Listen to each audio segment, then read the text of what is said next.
اہل حدیثوں کی سب سے بڑی کمزوری یہ ہے، چاہے یہ بات کریں چاہے یہ بات سنیں،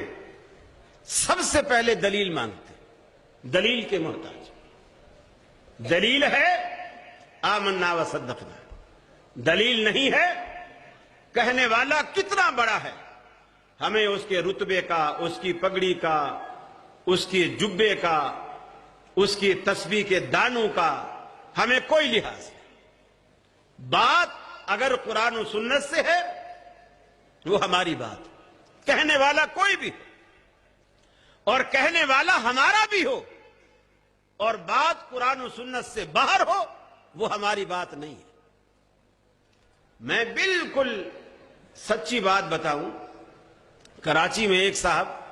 اسی بات پہ اہل حدیث ہوئے، جمعے کے ایک خطبے میں نے کہا کہ ایک کتاب ہے جو انڈیا میں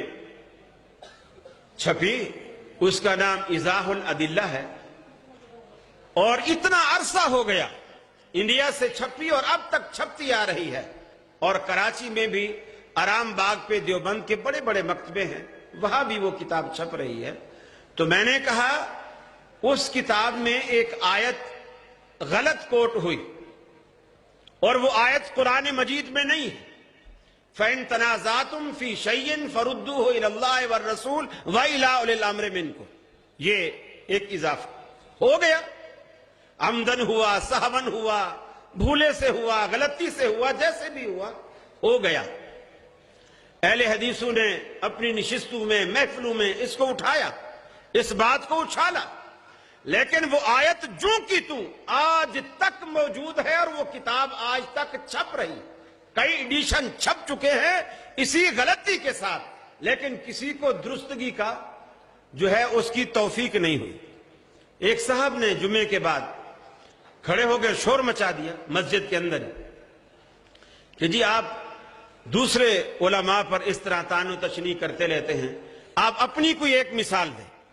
اپنی جماعت کی کوئی ایک مثال دیں کہ آپ کے کسی عالم نے کوئی غلط بات کہی ہو اور دوسرے عالم نے کہا ہو کہ یہ بات غلط ہے۔ یہ تو لحاظ سارے کرتے ہیں۔ میں نے کہا نہیں، یہ بات نہیں ہے۔ میں نے مثال دی، صادق سیال کوٹی رحمت اللہ علیہ کی کتاب ہے صلاۃ الرسول، صادق سیال کوٹی رحمت اللہ علیہ کی کتاب ہے صلاۃ الرسول، تقریباً ہر اہل حدیث کے گھر میں موجود ہے۔ کوئی نیا ساتھی بھی آتا ہے ہم سے پوچھتا ہے مجھے نماز کے مسائل معلوم نہیں ہیں تو مجھے کوئی مشورہ دے، میں کون سی کتاب پڑھوں؟ تو ہم آسانی سے اسے کہہ دیتے ہیں کہ تو صلاۃ الرسول لے لے، اس کو پڑھ لے، تیرے بہت سارے مسائل حل ہو جائیں۔ اس کے بعد ایک اور صاحب آئے اہل حدیث، وہ سعودیہ سے پڑھ کے آئے، وہ کچھ زیادہ محقق تھے، ان کے پاس تحقیقات زیادہ تھی، غالباً مولانا عبدالرؤف ان کا نام ہے۔ انہوں نے بھی صلاۃ الرسول کے نام سے ایک دوسری کتاب لکھی، اور صلاۃ الرسول کے جو مسائل ہیں اس کو انہوں نے الگ سے بیان کر کے، اور اس میں جو کمزوریاں جہاں جہاں یعنی فنی اعتبار سے حدیث میں کہاں ضعف ہے، کہاں یہ بات درست نہیں کہی گئی، اس نے ساری نشاندہی کی اور آپریشن کر کے رکھ دیا کہ یہ سیال کوٹی صاحب نے یہاں ان سے صاحب ہوا، یہاں ان سے سہل ہوا۔ میں نے کہا دیکھو سیال کوٹی صاحب اتنے بڑے عالم تھے، اور وہ نوجوان ہے بعد میں آنے والا، اور ایک نوجوان ہمارے بزرگ کی غلطی نکالتا صرف اس بنیاد پر کہ اللہ تبارک و تعالیٰ کے رسول کا صحیح فرمان یہ ہے، جو اگرچہ بڑے کو معلوم نہیں ہو سکا یا اس کا ذوف اسے معلوم نہیں ہو سکا، آج اس نے بتایا ہے، اور تمام اہل حدیثوں نے اسے تسلیم کیا ہے۔ یہ نہیں کہا کہ چونکہ ہمارا بڑا لکھ گیا ہے پہلے لکھ، یہ ہمارا بنیادی فرق ہے۔ وہ یہ بات سنتے ہی اس نے کہا یہ کتاب موجود ہے؟ میں نے کہا موجود ہے، اور اتفاق سے مسجد کی لائبریری میں دونوں کتابیں موجود تھیں، میں نے دکھائی، الحمدللہ وہ شخص اہل حدیث ہوا صرف اسی بات پر۔ تو یہ اللہ رب العالمین نے اہل حدیث کو اتنا بڑا یہ امتیاز عطا کیا ہے